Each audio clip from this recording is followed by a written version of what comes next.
I now give the floor to His Excellency Ambassador Ouattara of Côte d'Ivoire.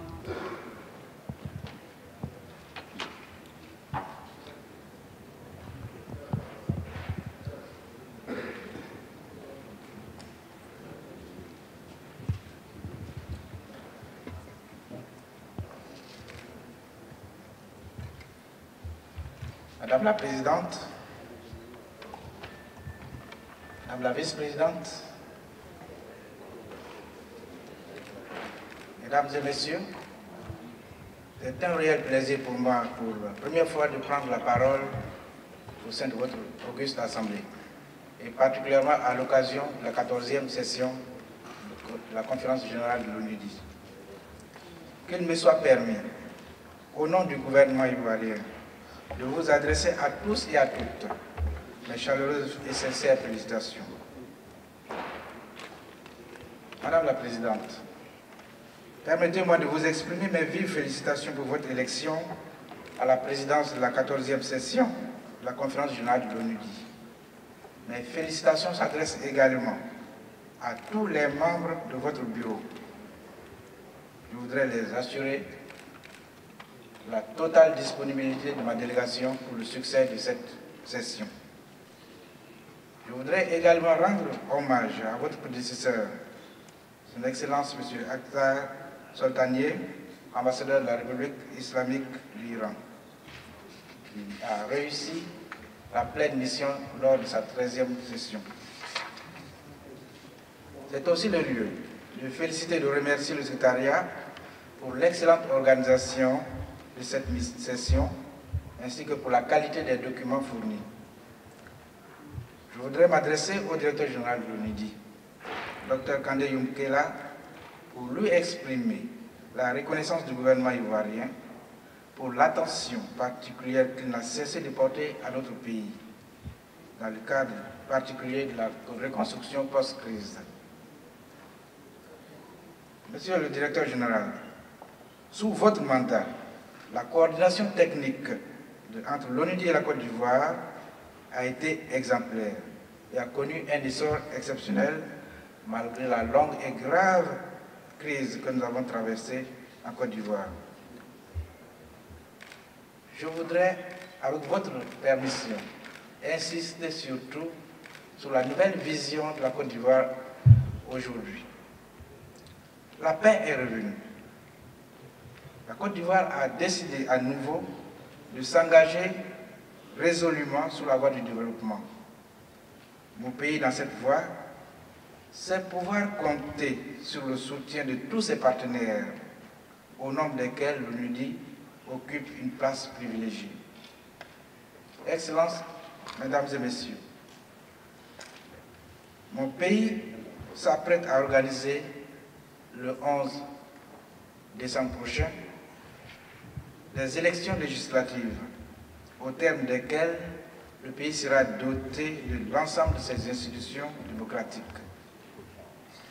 Dès son accession au pouvoir, le président de la République, son Excellence Alassane Ouattara, a affiché de façon claire et déterminée son ambition pour la Côte d'Ivoire. Il s'agit de faire une nation émergente et un nouveau pays industrialisé à l'horizon 2020. Pour atteindre cet objectif, la Côte d'Ivoire entend faire de l'industrie le principal pilier de son développement et du secteur privé le moteur de la croissance. Dans cette perspective, la Côte d'Ivoire a décidé de faire de la valorisation et de la transformation sur place de ses immenses potentialités en produits agricoles et miniers une des priorités de sa politique industrielle. Bien que disposant d'un des tissus industrialisés les plus étoffés dans la sous-région, l'industrie ne transforme qu'à peine 1% de la production nationale agricole. Le constat est édifiant en ce qui concerne le cacao. Le taux de transformation local en produit fini ne représente que 1,5%, alors que la Côte d'Ivoire est le premier producteur mondial avec 40% de l'offre mondiale en fèves et en cacao, de fèves cacao, soit 1,5 million de tonnes. Excellences, Mesdames et Messieurs, au regard de ce qui précède, le gouvernement s'est fixé comme objectif d'atteindre un taux de transformation locale de 50% et de doubler la part de l'industrie dans le PIB en la portant au moins 35% à l'horizon 2020. Il s'agit de mettre un accent particulier sur l'agro-industrie, tout en développant les autres secteurs industriels en vue d'exporter désormais des produits manufacturés susceptibles d'être compétitifs sur le marché mondial. En ce qui concerne le rôle du secteur privé, le gouvernement entend adopter des mesures qui non seulement vont mettre en confiance le secteur privé, mais aussi faire de la Côte d'Ivoire un pays attractif pour tous les investisseurs, qu'ils soient ivoiriens ou étrangers. Au nom de ces initiatives que le gouvernement vient de prendre, je citerai la révision du Code des investissements, la mise en place du Centre de facilité des entreprises, une réhabilitation et la création des zones industrielles et des zones franches. Et enfin, le renforcement du partenariat public-privé, notamment à travers la dynamisation du comité de concertation État-secteur privé. C'est donc pour moi l'occasion de saluer ici la qualité technique de l'appui que nous apporte l'ONUDI et surtout en ces temps-ci. Excellences, Mesdames et Messieurs, seule l'industrialisation peut permettre de créer les conditions d'une lutte efficace contre la pauvreté et de bâtir un avenir meilleur pour ces populations, en particulier dans notre pays, pour nos 5 millions de jeunes et de femmes sans emploi et sans qualification.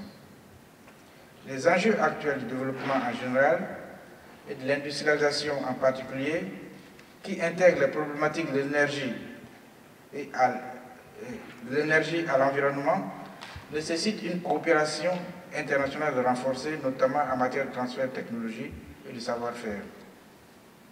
Dans ce contexte, le gouvernement ivoirien, par ma voix, considère que l'ONUDI a un rôle majeur à jouer. C'est pourquoi ma délégation souhaite que les réflexions que vous menez sur l'avenir de l'ONUDI, dans le cadre du groupe de travail informel, puissent déboucher sur une plus grande efficacité de notre organisation commune, ainsi que sur la mobilisation de moyens plus importants pour la coopération technique, dont les effets positifs sur le terrain sont reconnus par tous. Honorables délégués, Mesdames et Messieurs, Madame la Vice-présidente, ma délégation soutient entièrement les positions exprimées par le groupe africain sur les différents points qui ont été développés et qui sont développés encore sous votre présidence. Je voudrais clore mon propos, Monsieur le Président, Madame la Présidente, en souhaitant plein succès à vos travaux. Je vous remercie.